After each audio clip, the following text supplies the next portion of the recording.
നമസ്കാരം. വർത്തമാനത്തിലേക്ക് സ്വാഗതം. ഇന്നിപ്പോൾ നമ്മളോടൊപ്പം ഉള്ളത് ജോർജിയ എന്ന സംസ്ഥാനത്തെ അറ്റ്ലാന്റ എന്ന സ്ഥലത്തിലെ സെന്റ് മേരീസ് പള്ളി വികാരിയും ഒരു എഴുത്തുകാരനും ഒരു കവിതയൊക്കെ എഴുതും. കവി എന്ന് പറയാം, പാട്ട് പാടും അല്ലേ? പാട്ട് പാടത്തില്ലായിരിക്കും, പക്ഷെ കവിത എഴുതും. കവിതയൊക്കെ എഴുതുന്ന ഒരു വൈദിക ശ്രേഷ്ഠനാണ് ഇന്ന് നമ്മളോടൊപ്പം ഉള്ളത്. അദ്ദേഹത്തിൻ്റെ വിശേഷങ്ങളും അതോടൊപ്പം ഈ പള്ളിയുടെ വിശേഷങ്ങളും ഒക്കെ നമുക്കിന്ന് വർത്തമാനത്തിലൂടെ അച്ഛൻ പങ്കുവയ്ക്കും. അച്ഛാ, വർത്തമാനത്തിലേക്ക് സ്വാഗതം. നമസ്കാരം. അച്ഛന് എത്ര നാളായി ഇവിടെ അമേരിക്കയിൽ എത്തിയിട്ട്? ഏതാണ്ട് ഒരു 30 വർഷത്തോളം ആകുന്നു. 30 വർഷത്തോളം. ഈ 30 വർഷക്കാലമായി അച്ഛൻ വന്ന അന്ന് മുതൽ ഈ പള്ളിയിലെ വികാരിയാണ്. ഞാൻ ആദ്യം ജോർജിയയിൽ വരുന്ന സമയത്ത് ഇവിടെ ഓർത്തഡോക്സ് പള്ളി ഇല്ലായിരുന്നു. ഞാൻ അന്ന് വേറൊരു ഉദ്ദേശത്തിന് വേണ്ടിയാണ് ഇവിടെ വന്നത്. പക്ഷെ അന്ന് ചില ആളുകളെയൊക്കെ കാണാനും പരിചയപ്പെടാനും ഒക്കെ ഇടയായി. അത് കഴിഞ്ഞ് ഞാൻ തിരിച്ചുപോയി. 98-ൽ എൻ്റെ ഓർമ്മ ശരിയാണെങ്കിൽ ഇവിടെ ഒരു പള്ളി, ഒരു കോൺഗ്രിഗേഷൻ സ്ഥാപിതമായി. കുറച്ച് മെമ്പേഴ്സേ ഉള്ളായിരുന്നു. ബർന്നബാസ് തിരുമേനിയായിരുന്നു അന്നത്തെ ഭദ്രാസന മെത്രാപ്പോലീത്ത. അപ്പോൾ അദ്ദേഹത്തിൻ്റെ അനുവാദത്തോടു കൂടി ഇവിടെ ഒരു കോൺഗ്രിഗേഷൻ ആദ്യമായിട്ട് സ്ഥാപിച്ചു. ടെന്നസിയിലുള്ള ചാറ്റനൂഗ എന്ന് പറയുന്ന സ്ഥലത്ത്, ടെന്നസിയുടെ ക്യാപിറ്റലാണ്. ഇവിടുന്ന് 2.5 മണിക്കൂർ ദൂരെ നമുക്കൊരച്ഛനുണ്ടായിരുന്നു. അച്ഛന് ഗീവർഗീസ് അച്ഛൻ, അമ്പി അച്ഛൻ എന്ന പേരുള്ളൊരു വൈദികനാണ്. അദ്ദേഹം ഒരു യൂണിവേഴ്സിറ്റി പ്രൊഫസറായിരുന്നു. അപ്പോൾ അദ്ദേഹത്തെ കൊണ്ടുവന്നാണ് ഇവിടെ ഒരു പള്ളി സ്റ്റാർട്ട് ചെയ്തത്. അപ്പോൾ അത് കഴിഞ്ഞ് പിന്നെ ഞാൻ വരുന്നത് 99-ൽ ഫാമിലിയായിട്ട്, കുടുംബമായിട്ട് വന്നു. ആദ്യം ഞാൻ വന്നു, പിന്നെ കുടുംബമായിട്ട് വന്നു. അങ്ങനെയാണ് ഇവിടുത്തെ ഒരു ആരംഭം. അന്ന് ആ പള്ളിയുടെ ചാർജ് മറ്റേ അച്ഛൻ പ്രായമായിരുന്നു. അച്ഛന് വരാൻ ബുദ്ധിമുട്ടായിരുന്നു.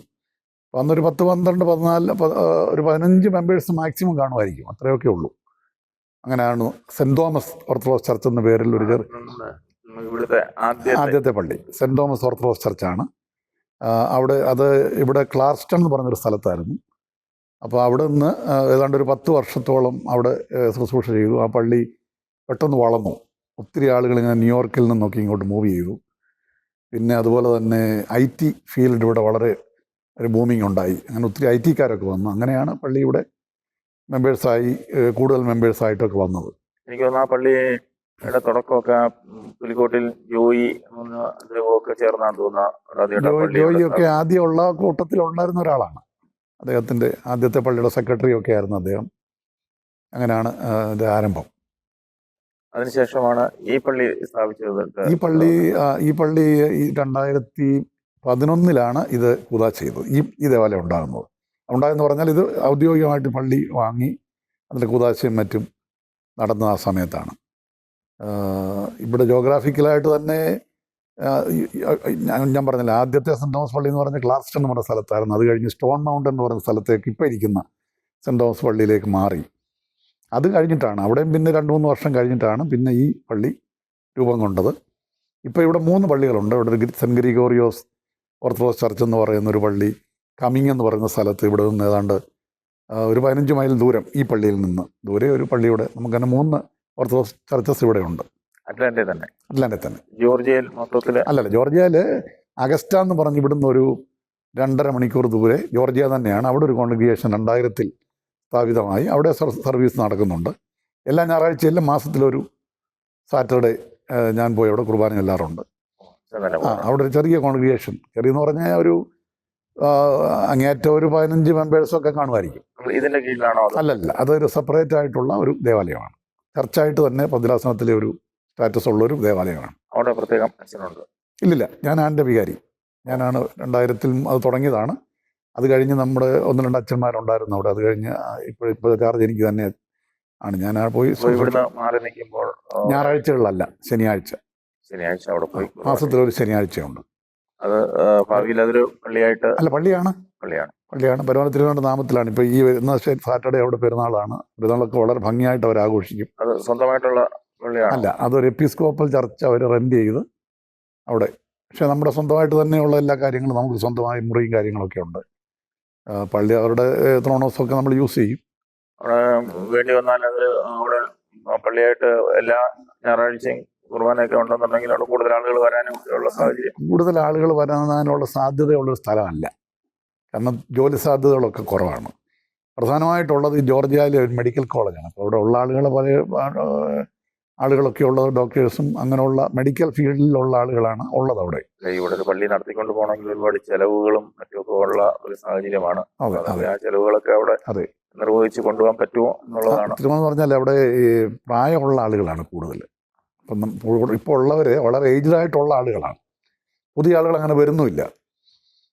അങ്ങനെ ഒരു സിറ്റുവേഷനാണ്. പക്ഷേ സർവീസ് അവർ നടത്തുന്നുണ്ട് ഭംഗിയായിട്ട് എല്ലാ മാസവും കുർബാന. ബാക്കിയുള്ള ഇപ്പം ഒരു ശനിയാഴ്ച, മാസത്തിലൊരു ശനിയാഴ്ച അവരവിടെ കുർബാന നടത്തും, അച്ഛൻ പോയി ചെല്ലുന്നു. അതെ.